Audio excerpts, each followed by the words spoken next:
આગળ વધીએ અને આજે મેક્સ હેલ્થકેરના ચેરમેન અને એમડી અભય સોય આપણી સાથે જોડાઈ રહ્યા છે અને એમની પાસેથી સમજીશું કે માર્કેટ આઉટલુક અહીંયાથી આપણને કેવી રીતના બિલ્ટઅપ થતો દેખાઈ રહ્યો છે એમના પરિણામોને બાદ તો એ ફ્રન્ટ ઉપર અને સાથે સાથે બિઝનેસ ગ્રોથને તેઓ કેવી રીતના જોઈ રહ્યા છે એ બધા ફ્રન્ટ ઉપર એમની સાથે વાત કરીશું।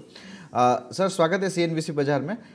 फर्स्ट ऑफ ऑल सर ये समझना चाहेंगे कि जो ऑपरेशनल फ्रंट के ऊपर हमने देखा है तो वहाँ पे एक अच्छी खासी आउट परफॉर्मेंस आती हुई होती दिखी है। कौन से ऐसे वर्टिकल रहे जहाँ से ये परफॉर्मेंस आती हुई दिखी है, और अगर हम देखें तो आने वाले 2-3 क्वार्टर्स के लिए किस तरह से आप यहाँ पे परफॉर्मेंस की उम्मीद रख रहे हैं? देखिए, पिछले 4 क्वार्टर से हमने हर quarter highest ever EBITDA, highest ever profitability hit करी है।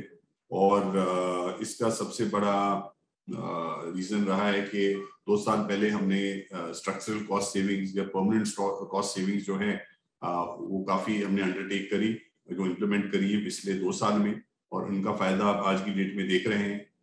इसके अलावा हमने अपने क्लिनिकल प्रोग्राम्स को बहुत ज्यादा उन पे फोकस किया और बहुत एडिशंस किए हैं, डॉक्टर्स बहुत बढ़ाए हैं, स्पेशलिस्ट बढ़ाए हैं। आज की डेट में कुछ 4500 से ऊपर सीनियर क्लिनिशियंस एक्सक्लूसिव बेसिस पे हमारे लिए काम करते हैं।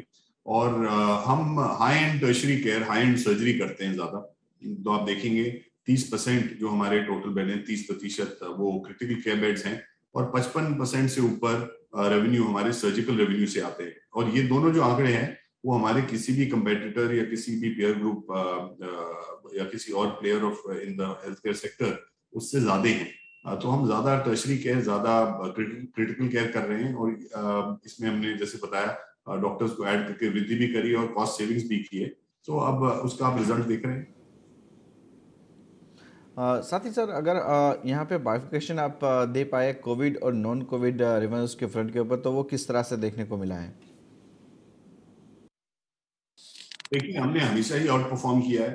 तो मैक्स के लिए ये क्वार्टर, जो सेकंड क्वार्टर FY22 रहा है, ये हर तरीके से नॉन कोविड क्वार्टर रहा है। क्वार्टर 1 में जहां तक हमारा कोविड रेवेन्यू 36% हमारा रेवेन्यू कोविड से था। ऑक्यूपेंसी हमारी 81% थी।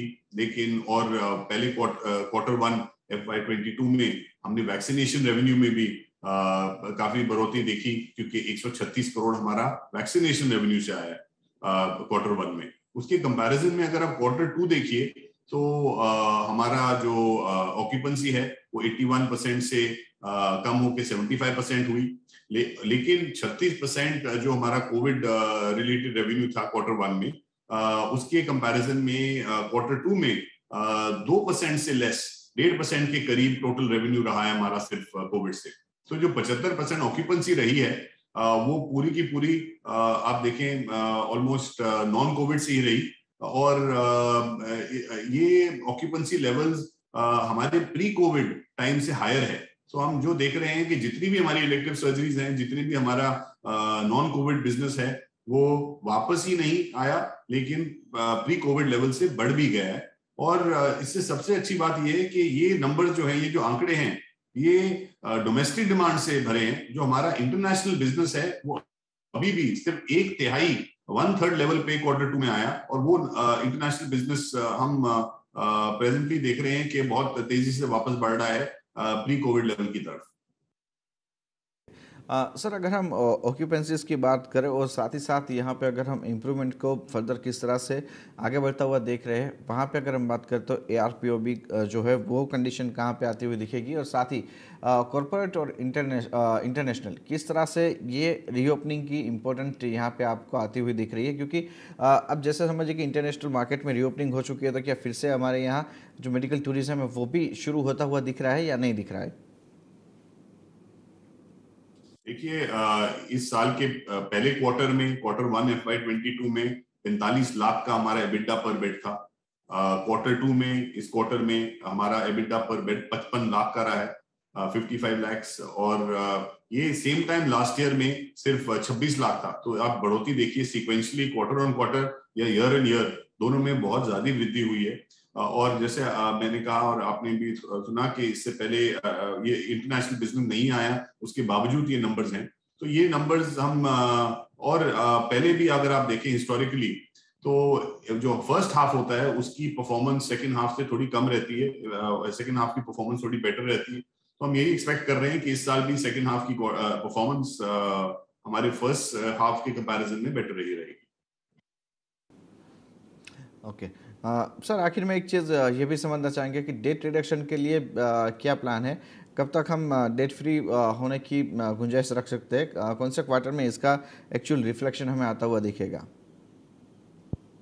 देखिए, हम अगले क्वार्टर तक डेट फ्री हो चुके होंगे। अभी आज की डेट में हमारा टोटल नेट डेट 260 करोड़ के नीचे है और आप जानते हैं इस क्वार्टर में हमारा एबिटा कुछ 363 करोड़ का रहा। इससे पिछले क्वार्टर में भी हमारा 360 करोड़ का एबिटा रहा।